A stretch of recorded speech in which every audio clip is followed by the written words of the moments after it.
இங்க செல்வின்ற ஒரு கணவனை இழந்த அம்மாக்கு 2 பசங்க இருக்காங்க. அவங்கள பாத்துக்கிறதுக்காக யாரும் இல்லன்னு செல்வியோட அப்பா அம்மாட்ட போய் உதவி கேட்க அவங்களும் சாக்கு போக்கு சொல்லி உதவி செய்ய முன் வராதனால இந்த அம்மா நானே என் பசங்களை வளர்த்துக்கிறேன்னு கூட்டிட்டு போயிடுறாங்க. அப்போ ஒரு 2 பேர் வந்து உங்க பசங்களை ஹாஸ்டல்ல சேர்த்து விடுங்க, நாங்க காலேஜ் வரைக்கும் ஃப்ரீயா படிக்க வைக்கிறேன்னு சொல்ல, ஆனா அந்த பசங்களுக்கு இதுல விருப்பமே இருக்காது. எப்படியோ எல்லாம் வாங்கி கொடுத்து அவங்கள ஹாஸ்டலுக்கு போக பஸ் ஏத்தி விட்டா பஸ்ல ஏறாம அடம்பிடிச்சிட்டு இருப்பானுங்க. போக விருப்பம் இல்லைன்னு கெஞ்ச அவங்க அம்மா பஸ்ல ஏத்தி விட்டுருவாங்க. அவங்கள ஏத்தி விட்டு அந்த அம்மா நடந்து போயிட்டு இருக்கும்போது அவனுக்கு அழுது அந்த பஸ்ஸை நிறுத்திட்டு அந்த பசங்க வெளியே வந்துருவானுங்க. என் கண்ணுங்களா அம்மா கூடயே இருங்கடான்னு அந்த அம்மாவும் 2 பசங்களையும் போய் கட்டி பிடிச்சிக்குவாங்க. இந்த பசங்களுக்கு வீட்டு வேலை எல்லாம் செய்ய கத்து கொடுத்து அவங்கள வீட்டுல இருந்தே ஸ்கூலுக்கு அனுப்பி வீட்லயே வளர்க்குறாங்க. இந்த அம்மாவுக்கு கணவன் இல்லாதனால இவங்களுக்கு தெரிஞ்ச கடைக்கெல்லாம் வேலைக்கு போய் எல்லா வேலையும் செஞ்சு காசு சம்பாதிக்கிறாங்க. அந்த காசை வச்சு அவங்க பசங்களை படிக்க வச்சு பசங்களும் காலேஜ் படிக்கிற அளவுக்கு வளர்ந்துடுறாங்க. அதனால செல்வி அவங்களோட 2 பசங்களையும் காலேஜ் ஹாஸ்டல்ல சேர்த்து விட்டு இவங்க தனியாவே வாழ்றாங்க. செல்வின்ற பொண்ணு வீட்டுல தனியா இருக்கிறது தெரிஞ்சு அந்த ஊர்ல சில கேடு கட்ட ஆம்பளைங்க நைட்ல கதவை தட்டி உனக்கு என் சொத்தை எழுதி வைக்கிறேன் நீ வா அப்படின்னு சொல்லி இந்த அம்மா கிட்ட தப்பா நடக்க பாக்குறானுங்க. அவங்களெல்லாம் துரத்தி விட்டு கஷ்டப்பட்டு அந்த ஊர்ல இருக்காங்க. அந்த ஊர்ல இருக்கிற ஒரு பெரிய ஆளு இந்த அம்மாவை தப்பான எண்ணத்திலே பார்த்துட்டு இருப்பான். ஒரு நாள் அந்த அம்மா பென்ஷன் காசுக்காக வெளியே போயிட்டு வரும்போது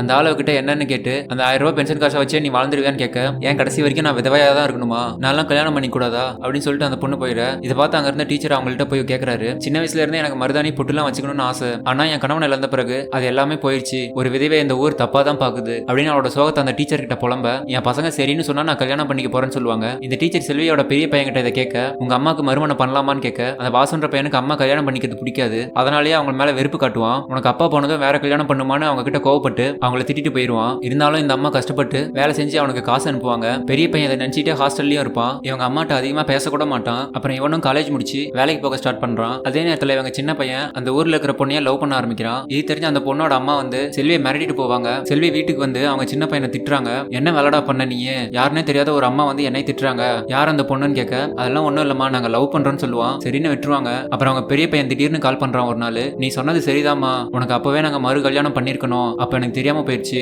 இப்பதான் யோசிச்சு பார்க்கும்போது எனக்கு புரியுது, உனக்கு கல்யாணம் பண்ணிடலாம், உனக்கு ஓகேவான்னு சொல்லுன்னு கேட்க, லூஸ் மாதிரி பேசாதான்னு சொல்லி கட் பண்ணிடுவாங்க. ஏன்னா அது நடந்து இன்னும் ஒரு 5 வருஷம் வேற ஆயிடுச்சு. அப்புறம் மறுபடியும் அவன் விடாம ஃபோன் பண்ணி நீ கல்யாணம் பண்ணிக்கிட்டா தான் உனக்கு அப்புறம் நான் கல்யாணம் பண்ணிக்கன்னு சொல்லிடுவான். நெக்ஸ்ட் என்ன நடந்துச்சுன்னு அடுத்த பாட்டுல பார்க்கலாம்.